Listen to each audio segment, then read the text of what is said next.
So welcome to the St. Peter's Engineering College, Department of Civil Engineering. So myself, Savi Gajendra, Assistant Professor, Department of Civil Engineering. So I'm going to be teaching the subject surveying and geomatics. So in that, so today's session, I'm going to be discussing about the magnetic declination, what is meant by the magnetic declination, and what are the variations in the magnetic declination, what is meant by the dip of the magnetic needle. So this is going to become in the compass surveying. In compass surveying, so we are going to be discussing, we are going to be studying about the magnetic declination, variations in magnetic declination, dip of the magnetic needle. So in the compass surveying, we are going to be measuring the direction. So just I'm going for the recap, and after that we'll go for the magnetic declination, variations in magnetic declination, what is meant by the magnetic needle, what is meant by the dip of the magnetic needle. So the compass surveying is going to be used to measure the directions of the line. So in previous case, in the linear measurements, we are going to be measuring the distance measurement by using the chain and tape. Chain and tape we are going to be using for the linear measurements, or we can say that the horizontal distance between the station points. So by using the chain and tape, and in addition to that one chain and tape distances, that is the horizontal distance, we want to get the one more information related to the angle, or we are going to call it angular measurements. So the angular measurements we are able to get from the compass surveying indirectly. Directly we are going to be getting from theodolite surveying, but here indirectly by using the compass, so we are able to get the angles. Here the compass is going to be giving we are going to be using the prismatic compass. The prismatic compass is going to be giving the direction measurement. The direction measurement with respect to the freely suspended magnetic needle shows the magnetic north. So freely suspended magnetic. So from the magnetic north, so I'm going to be measuring that the direction is going to be given A to B.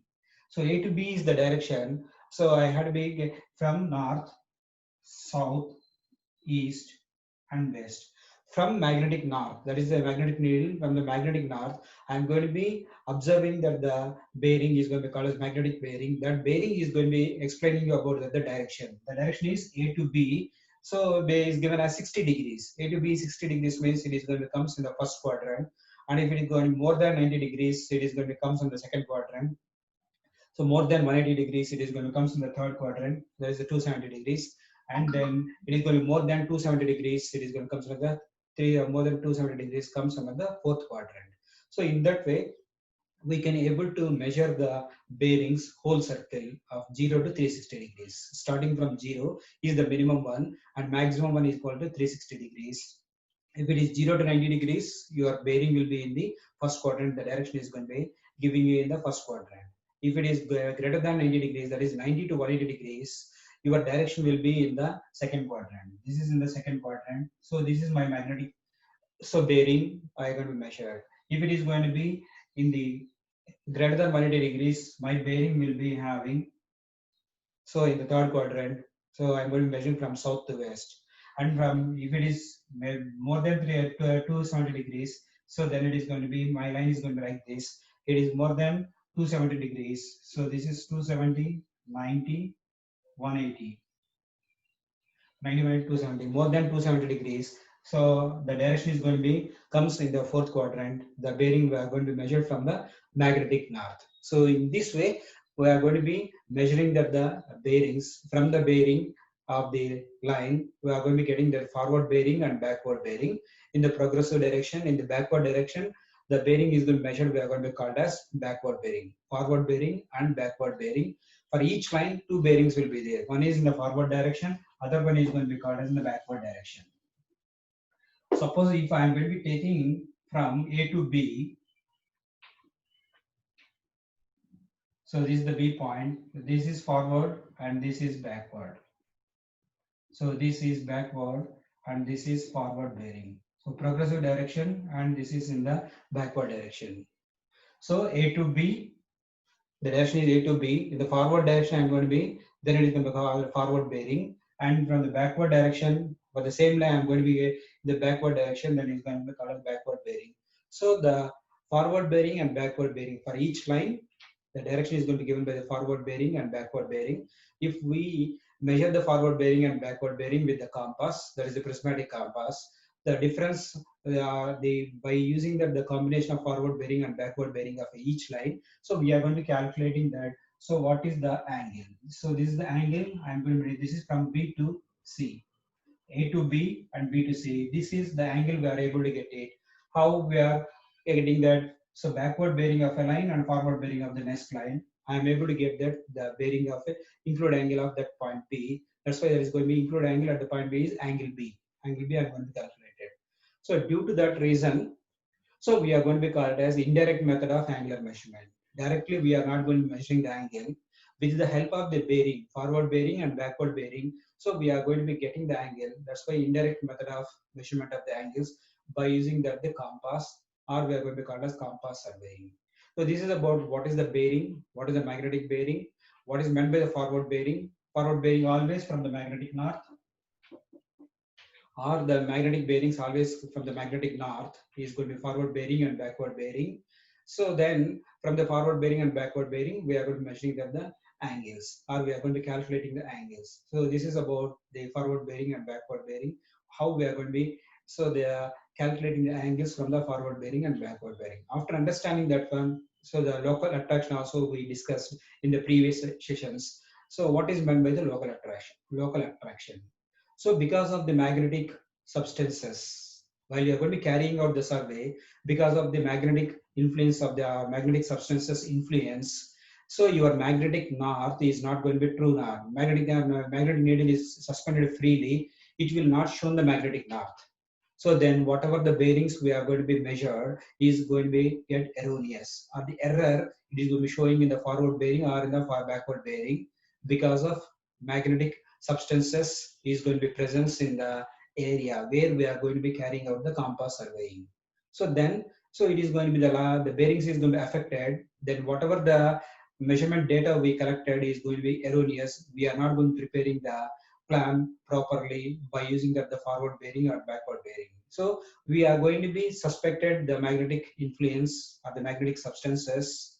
So then we are going to be, so error is going to be estimated. Then we are going to be distribute that error into the sides of a traverse or to the angles. Then finally we are going to preparing the corrected angles as well as the corrected bearings. Corrected bearings and the corrected angles we are going to be finding out. That is known as a local attraction. So local attraction is going to be suspected.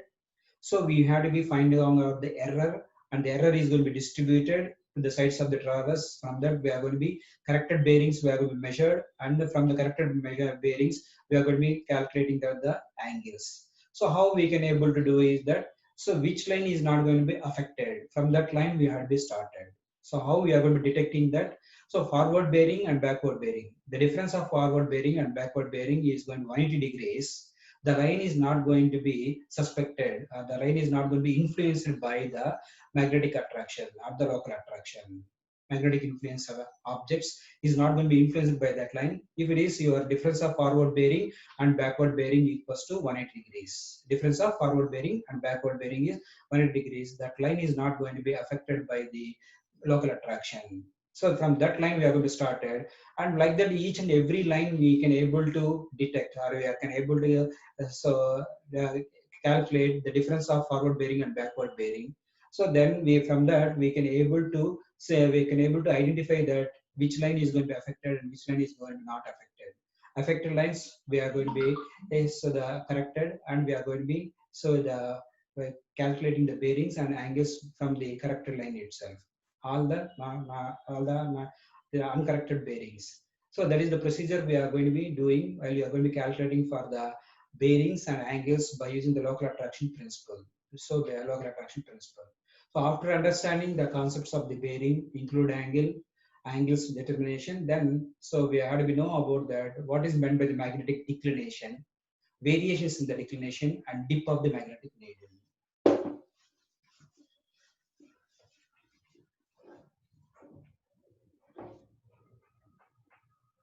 So that the next is the magnetic declination.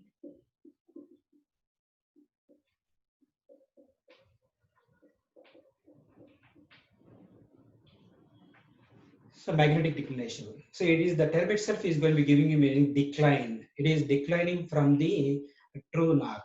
So you are going to be calculating the bearings. We are going to be called as true north, magnetic north, arbitrary north. From the true north, we are going to be calculating is true bearing. From the magnetic north, we are going to be calculating is magnetic bearing. From arbitrary north, we are going to be calculating arbitrary bearing.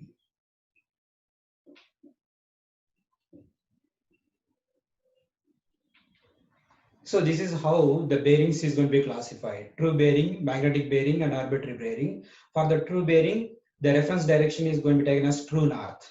So that is the poles we are going to be considered. North and south poles we are going to consider as the reference direction. From that reference direction, so we are going to be measuring the bearing is going to be called true bearing. So this is going to be almost all it is going to be constant throughout.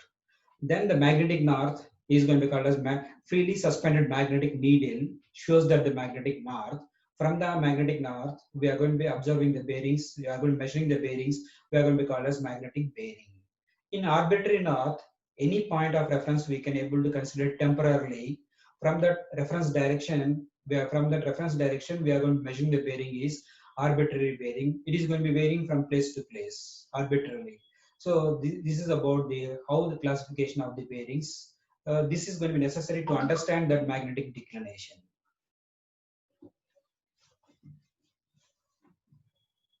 So then the magnetic declination is going to be declined from the true north.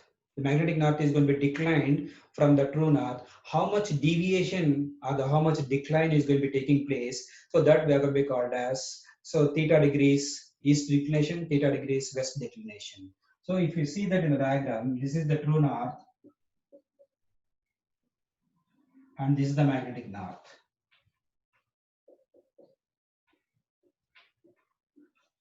Theta degrees east, south, west. So because the angle between the true north, this is the angle between the true north and magnetic north. The angle between the true north and magnetic north is going to be giving us the declination. So declination is the angle between the true north and magnetic north. That is going to be called theta degrees east.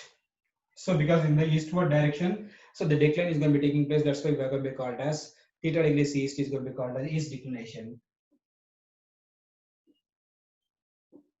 So this is theta degrees west. Your magnetic north is declined or it is going to be deviated from true north in the westward direction, then it is going to be called a theta degrees west declination. So here the meaning is the angle between the true north and magnetic north, whether in the eastward direction or in the westward direction. So your is going to be deviation is going to be taking place based on that one east declination and as well as the west declination. So that is the angle between the true north and magnetic north. It is going to be deviated or it is going to be declined. If it is going to be called as towards east direction, always we are going to be taking as positive declination. And towards west direction, the declination always we are going to be taking as negative declination. While you are going to be calculating that the true bearing, we are going to be considering as a theta degrees east. The east declination is going to be positive, and west declination is going to be considered as a negative. So while we will go for that, how we are going to be calculating that the declination from the declination true and as well as the magnetic bearings. Suppose if you take that, so true north and this is magnetic north. So the line AB will be having. So from the magnetic north, this is the direction of the line. This is south.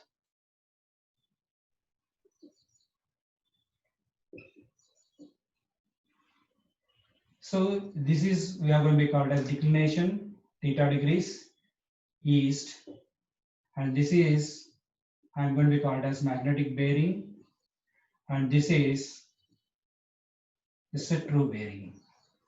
So true bearing is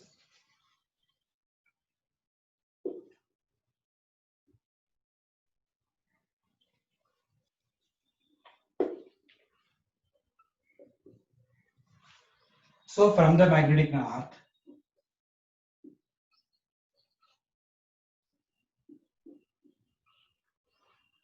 from the magnetic north, I'm going to be measuring that the bearing is going to be called a magnetic bearing.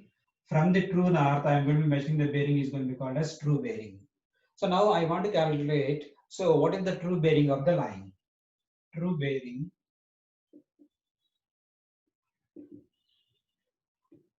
of AB.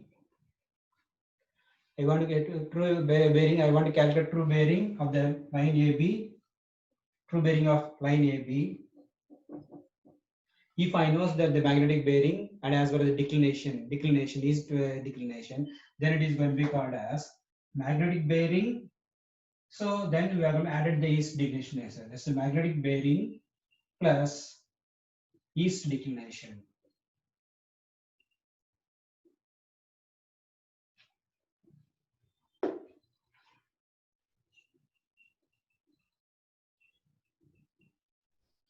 Magnetic bearing plus east declination. So this magnetic bearing east declination is going to be giving you that is a true bearing.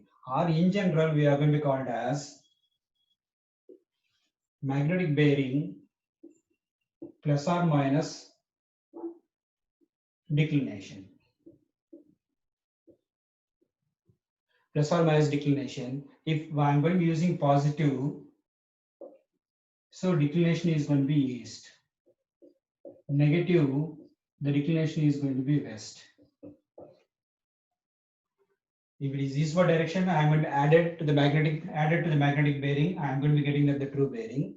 If it is near westward direction, it is going to be subtracted from the magnetic bearing. We are able to get the declination. We will go for that case also. How we are going to be calculating. This is the general formula to calculate the true bearing. Is once you know that the magnetic bearing as well as declination. So true bearing of the line AB equals to magnetic bearing plus or minus declination.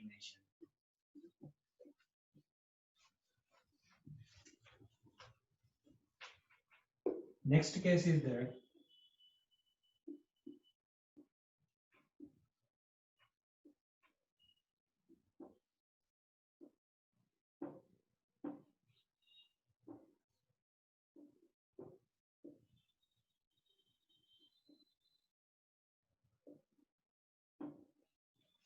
so this is theta degrees west, theta degrees west. So the declination is, so with respect to the angle between the true north and magnetic north, it is going to be declining to the westward direction. Westward direction, then it is going to be called west declination. Now from the true north, this is the line AB. I am going to be calculating is true bearing. True bearing.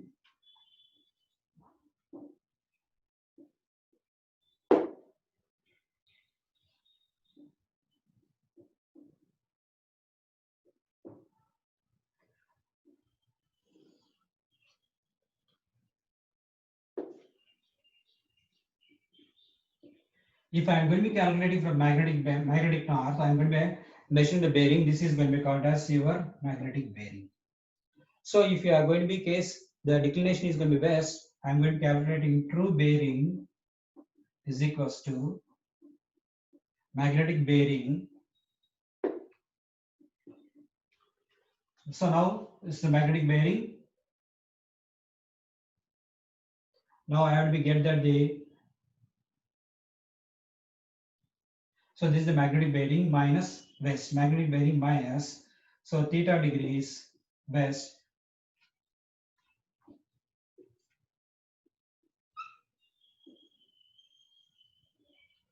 magnetic bearing, this is the magnetic bearing minus this one is the declination. I am able to get the true bearing. The true bearing equals to magnetic bearing minus theta degrees west. Or otherwise, so the general formula is true bearing equals to magnetic bearing plus or minus declination.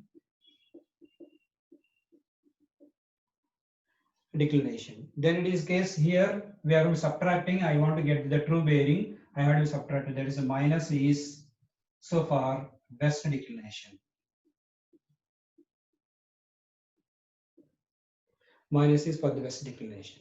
Suppose if I am having magnetic in this direction, positive is we are going to be called as east declination. So in the formula, I'm going to be using that magnetic bearing plus or minus declination. Positive sign I had to use that the declination is going to be eastward direction, and minus sign I'm going to be using that your declination is going to be west direction. Similarly, I want to calculate magnetic bearing.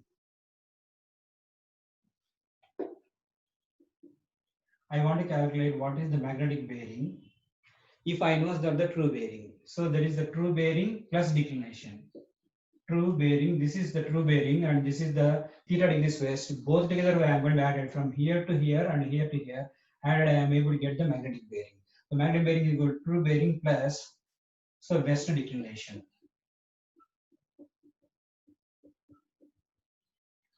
True bearing plus west declination.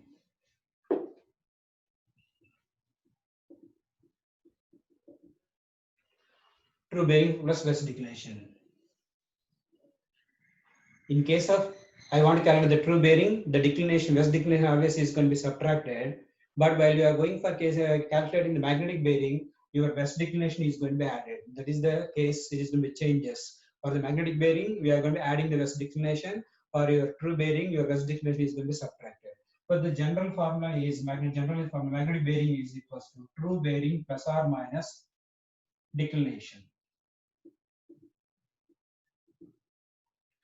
So here the positive west declination,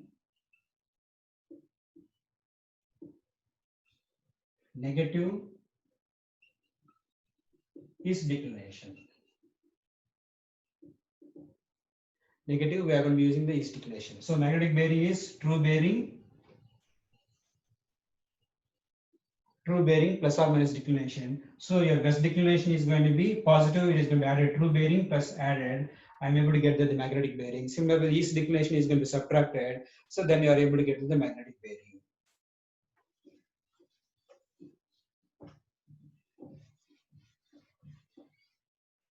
So this is about the, so how we are going to be, so the calculating that the true bearing as well as the magnetic bearing in case of the declination. That is the horizontal angle between the true north and magnetic north is going to be called declination. If it is eastward direction, the declination is there, then east declination. It is in westward direction, we are going to be called as west declination. So then after understanding this one, what is meant by the, so isogonal lines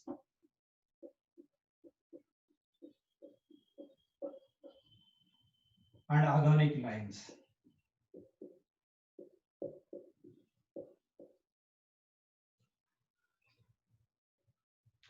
Isogonic lines and as well as the agonic lines. Isogonic lines is that is going to be called as equal declination. The line joining the equal declinations we are going to be called iso. Iso means equal. So equal declination points, equal declination.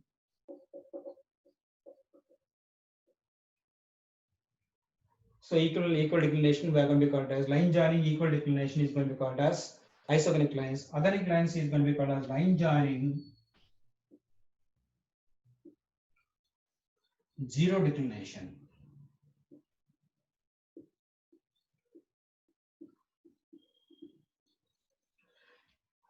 So here the equal is the parameter to identify the isogonic. For agonic, so we are going to be called as zero declination.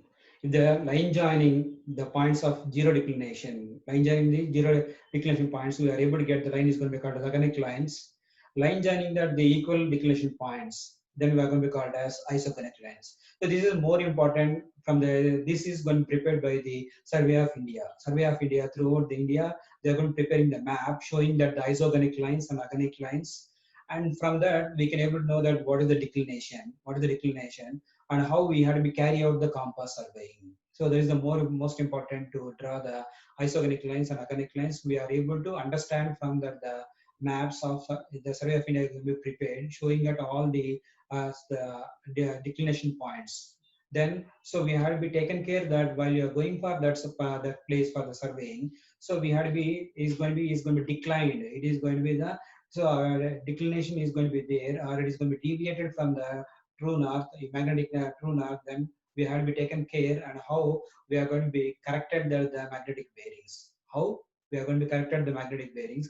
I want to calculate the magnetic bearings is true bearing. So we are going to be taking out the based on that east declination and west declination. If the west declination is there, we are going to be added. and for the true bearing, we are able to get the magnetic bearing of that line.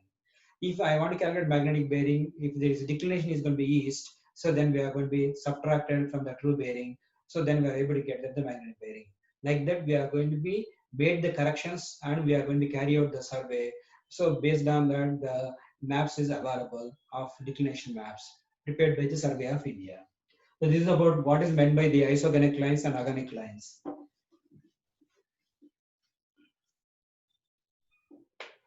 Now next is going to be called variation in declination.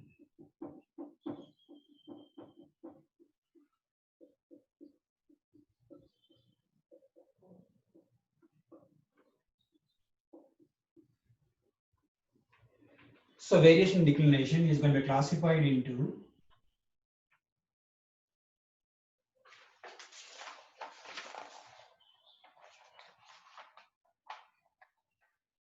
secular variation,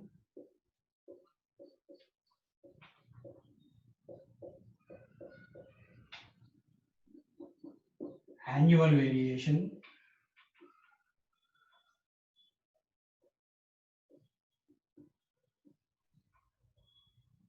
diurnal variation,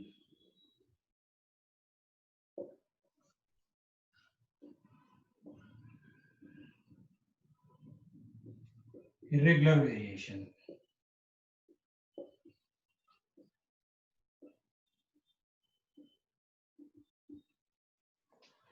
So variation in declination. The declination is not going to be the declination is not going to be constant in a place. It is going to be varying. How it is going to be varying is going to be classified as secular variation, annual variation, diurnal variation, and irregular variation. So what is meant by the secular variation? What is meant by the annual variation? And what is meant by the diurnal variation? And what is meant by the irregular variation?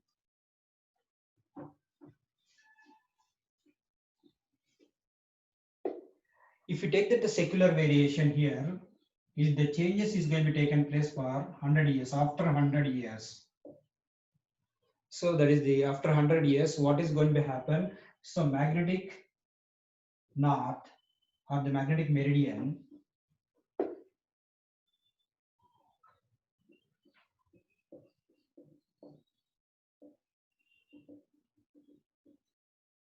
so magnetic meridian or the true meridian or the true north, magnetic north or the magnetic meridian, it is going to be swinging like a pendulum. After 100 years, it is going to be swinging like a pendulum. So and it swings from one place to the other place, in the opposite direction. So this is like this. So this is like a pendulum. So your magnetic meridian, this is going to be, so it is not going to be constant, it is going to be variation to the opposite direction to the same direction itself. So this is going to happen after 100 years. On 100 years, it is not going to be constant, then it is going to be called a secular variation. The changes is going to be taken place, variation is going to be changed, variation is going to be taken place after 100 years in the form of a, it is going to be varying from one direction to the other direction. So that we are going to be called as the secular variation. So secular variation here, your magnetic meridian is going to be swings like a pendulum. How the pendulum is going to be moving from one direction to the other direction, if it is going to be freely suspended from the reference point. The same way we are going to be estimating that the secular variation. This is going to be the variation is going to be taking place after 100 years.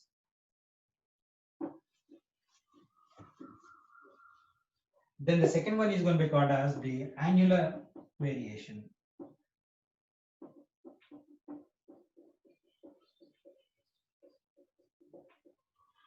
Annular variation, annular means it is going to be called as 1 year.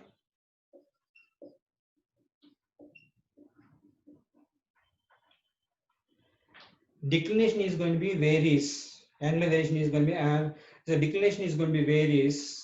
So because of the rotation of the earth, rotation of the earth, and this axis is going to be inclined, and so the elliptical path, and it is going to be makes movement around the sun, and it takes place 1 year. After 1 year, the variation is going to be taking place. Here, the rotation of the earth. So why the variation, annual variation is going to occur? Because the rotation of the earth, so its axis is going to be inclined. So the axis of your magnetic north is going to be inclined, and then it is going to be giving the variation after 1 year. So this is we are going to call annular variation. So the magnitude of the variation or annular variation is going to comes under 1 to 2 minutes.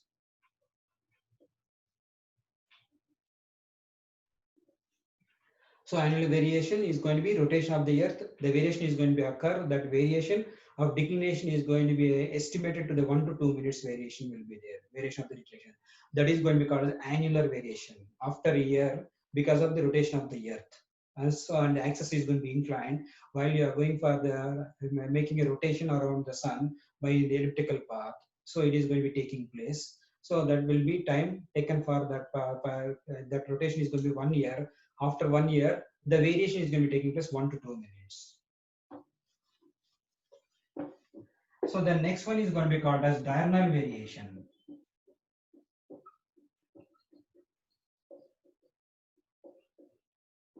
Diurnal, or we are going to be called as daily variation. Diurnal or the daily variation.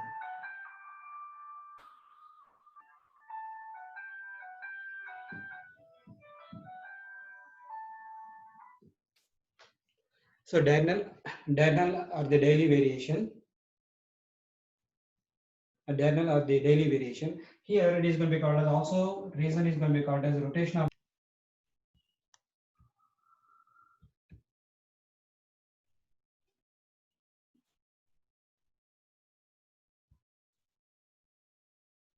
So the diurnal variation is going to be called as daily variation, the rotation of the earth on one axis in 24 hours. In 24 hours, what is the variation is going to be taking place? That is going to be called as diurnal or the daily variation. It may around, the magnitude is around 3 to 12 minutes. 3 to 12 minutes. 3 to 12 minutes.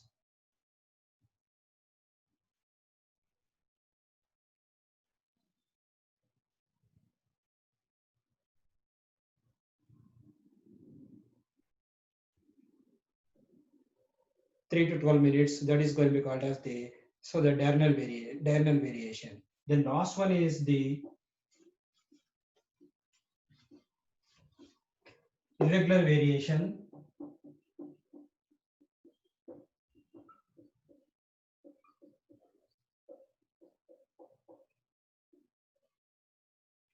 Irregular variation, this is going to be comes under because of natural cause.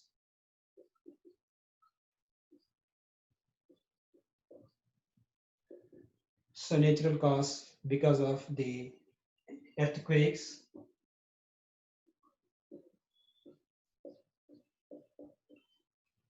and volcanic eruptions.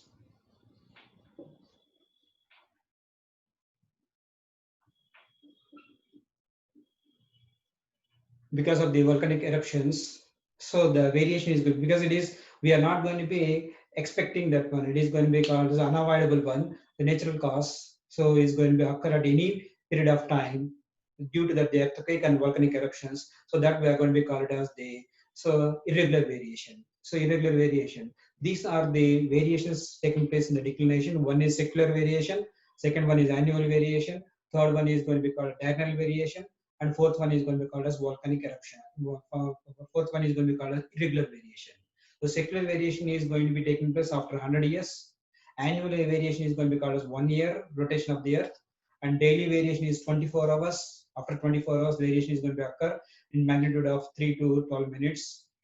Annual variation is 1 to 2 minutes, and irregular variation of the declination is going to be taking place of the natural causes at any period of time, not a particular period of time. At any period of time, it is going to occur. So then, because of earthquakes, volcanic eruptions, or the storms is going to be cyclonic storms is going to be taken place. That is the cause for the irregular variation. This we had to be taken care while you are going for the measuring of the directions, and we had to be take that the declination and what is the declination is going to happen, and that based on that one we are going to be calculating that the magnetic bearings. From the magnetic bearings we are going to be calculating that the angles. So this is about what is meant by the declination, what is meant by the isogonic lines, what is meant by the agonic lines, what are the variations in declination. So next one is going to be called as dip of the magnetic needle. So dip of the magnetic needle. So next one is going to be called dip of the magnetic needle. What is meant by the dip of the magnetic needle? So here it is going to be called dip is going to be called as deflected towards the poles. So deflected, the magnetic needle is going to be deflected towards the poles. That is going to be called as deflected towards the poles. That is going to be inclined towards the poles because of the attraction, magnetic influences, high magnetic influences. It is going to be so inclined towards the poles. So then that is the angle between the angle of the inclination to the horizontal. We are going to call as a dip. So this is we are going to be taking as so we are the support.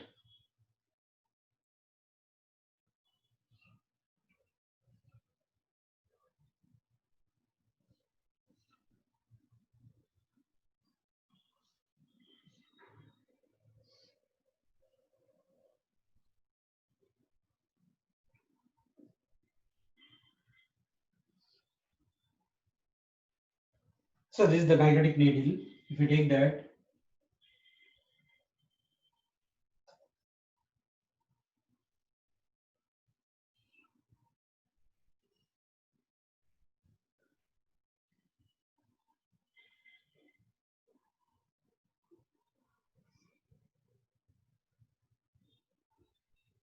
this is the north and the south.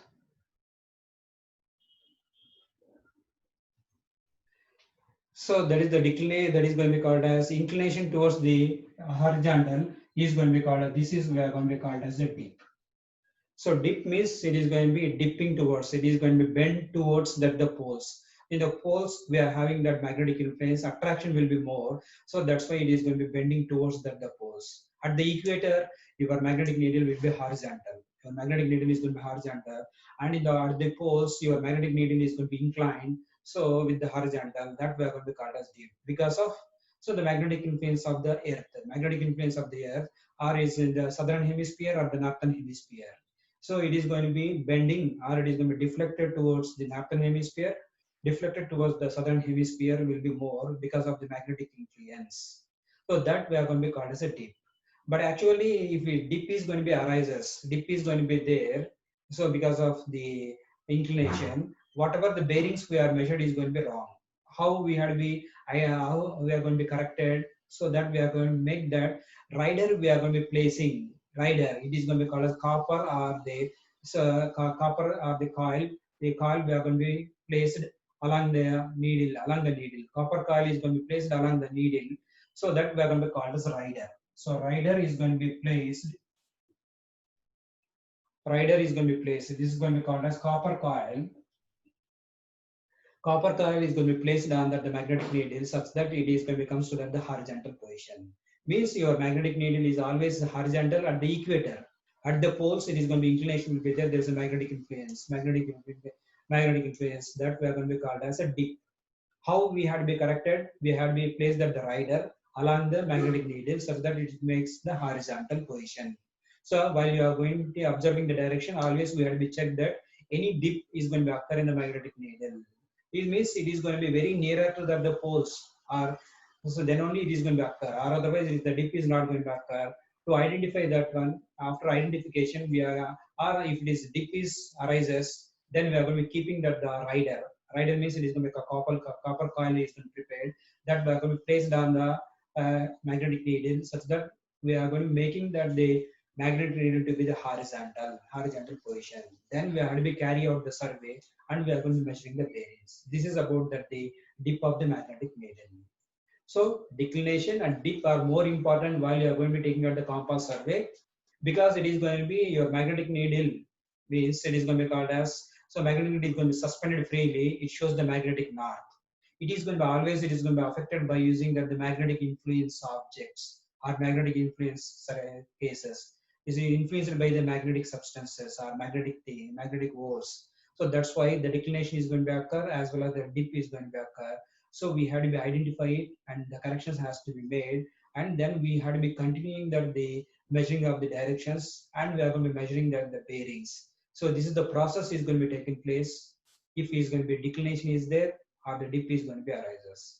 So with this, so the today's session we are going to be concluding. So the next session we'll go further. So how we had to be calculate the bearings by using the dip and declination. Thank you.